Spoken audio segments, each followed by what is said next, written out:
शुरू करते हैं आपकी वर्कशीट नंबर 19। तो पहले आप लोग इसे अच्छे से लेबल कर लेंगे, क्लास, अपना नाम, अपने टीचर का नाम, डेट आप लोग लिख लेंगे। आज हम लाइट के बारे में पढ़ेंगे, लेकिन इस वाली वर्कशीट में मैं सिर्फ आपको आंसर बताने वाली हूँ। अगर आप चाहते हैं कि फुल एक्सप्लेनेशन के साथ आपको आंसर मिले तो आप हमारी दूसरी वर्कशीट को देख सकते हैं। चलिए क्वेश्चन आंसर्स को पढ़ते हैं।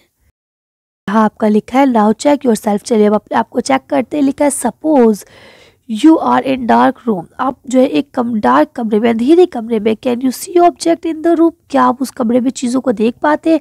Can you see object outside the room. Explain. और अगर आप उसी कमरे से बाहर जाते हैं जहाँ आपको रोशनी मिल रही है तो क्या आप उन चीज़ों को देख पा रहे हैं। तो इसे आपको एक्सप्लेन करना है। चलिए आंसर देखते हैं। इसका आंसर यहाँ से लिखेंगे we can not see the object keeped in dark room but we can see the thing keeped outside. यानी कि एक अंधेरे कमरे में हम उस चीज़ को नहीं देख पाते, लेकिन जैसे ही हम उसे खुले में लाते हैं, रोशनी में लाते हैं, हम उसे देख लेते हैं। दिस हैपन, ऐसा इसलिए होता है क्योंकि we need light to deliver something. यानी किसी भी चीज़ को देखने के लिए हमें रोशनी की ज़रूरत होती है। ठीक, तो आप लोग लिख लेंगे। चलिए आगे बढ़ते हैं। का नेक्स्ट क्वेश्चन दिया गया है what would happen if you throw the light on the mirror along normal. यानी क्या होगा अगर आप एक लाइट को उसके अंदर डालेंगे तो वो क्या होगा, तो वो बिल्कुल जनरली वापस आएगी। तो चलिए इसका आंसर देखते हैं। आंसर आप यहाँ से लिखेंगे if I throw a light on the mirror along with normal. यानी कि अगर हम किसी मिरर पे, वैसे तो देखिए इधर से लाइट जाती है, इधर आती है, ठीक, लेकिन अगर हम नॉर्मल में फेंकेंगे तो वो नॉर्मल पे ही वापस आ जाएगी। ठीक है, तो बोलते हैं कि अगर हम किसी नॉर्मल पे फेंकते हैं लाइट को तो क्या होगा, तो हमने लिख दिया कि वो जो लाइट का रिफ्लेक्शन होगा वो भी नॉर्मल पे ही वापस आ जाएगा। तो आप लोग इसे आसानी से लिख सकते हैं। चलिए आगे बढ़ते हैं। देखिए आपका अगला क्वेश्चन लिखा है label the given diagram of reflection of light. ये रिफ्लेक्शन ऑफ लाइट का जो डायग्राम है इसे लेबल करना है।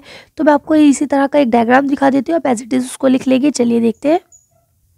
तो देखिए ये रहा, ये आपका इंसिडेंस रे हो गया, ये आपका रिफ्लेक्शन रे हो गया, दोनों नाम लिख देंगे। ठीक है, उसके बाद देखिए ये आपका आई हो गया, एंगल है ना, एंगल ऑफ इंसिडेंस ये लिखा, और ये हो गया एंगल ऑफ रिफ्लेक्शन यानी एंगल आर। ठीक है, और ये आपका इक्वल हो गया। तो आप लोग इसे कर सकते हैं आसानी से। चलिए अगला क्वेश्चन पढ़ते हैं। यहाँ आपका नेक्स्ट क्वेश्चन दिया गया what is reflection of light. Reflection of light क्या है, चलिए इसका आंसर देखते हैं। तो आप ऐसे लिखेंगे व्हेन लाइट रे फॉल ऑन एन ऑब्जेक्ट। यानी कि वो लाइट की रोशनी जो किसी ऑब्जेक्ट पे गिरती है, ठीक है, बाउंस बैक, और वो वापस जाती है, this bouncing back of light rays called the reflection of light. और इसी को ही हम लोग क्या कहते हैं, रिफ्लेक्शन ऑफ लाइट कहते हैं।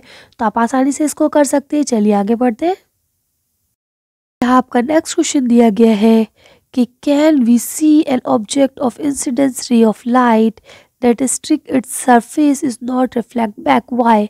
यानी कि अगर कोई लकीर को, कोई रोशनी को इंसिडेंस रे से भेजा जाए बट वो रिफ्लेक्ट ना हो तो क्या हम उस ऑब्जेक्ट को देख पाएंगे। अगर देख पाएंगे तो क्यों, और नहीं देख पाएंगे तो क्यों नहीं देख पाएंगे, आपको बताना। चलिए आंसर देखते हैं।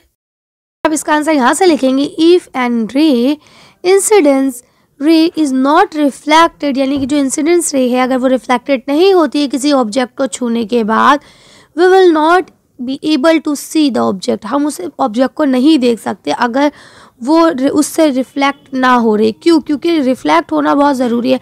जब कोई रे रिफ्लेक्ट होती है और वो रिफ्लेक्ट होके हमारी आंखों में इमेज बनाती है, ठीक है, और अगर वो रिफ्लेक्ट नहीं होगी तो हम उसको नहीं देख सकते। ठीक है, क्यों नहीं देख सकते, वही लिखा है we will not to able to see this object until the light hits the object. क्यों, क्योंकि जब तक आप उसे नहीं देख पाएंगे, जब तक कि रोशनी उसको हिट नहीं करेगी, तब तक वो रिफ्लेक्ट नहीं होगा। ठीक, तो आज की वर्कशीट को हम लोग ये खत्म करते हैं। आज की वीडियो में से इतना ही। अगर आपको हमारी वीडियो पसंद आई हो तो प्लीज़ इसे लाइक और शेयर करें। अगर अभी तक आपने हमारे चैनल को सब्सक्राइब नहीं करा है तो प्लीज़ हमारे चैनल को सब्सक्राइब करें। Thank you for watching.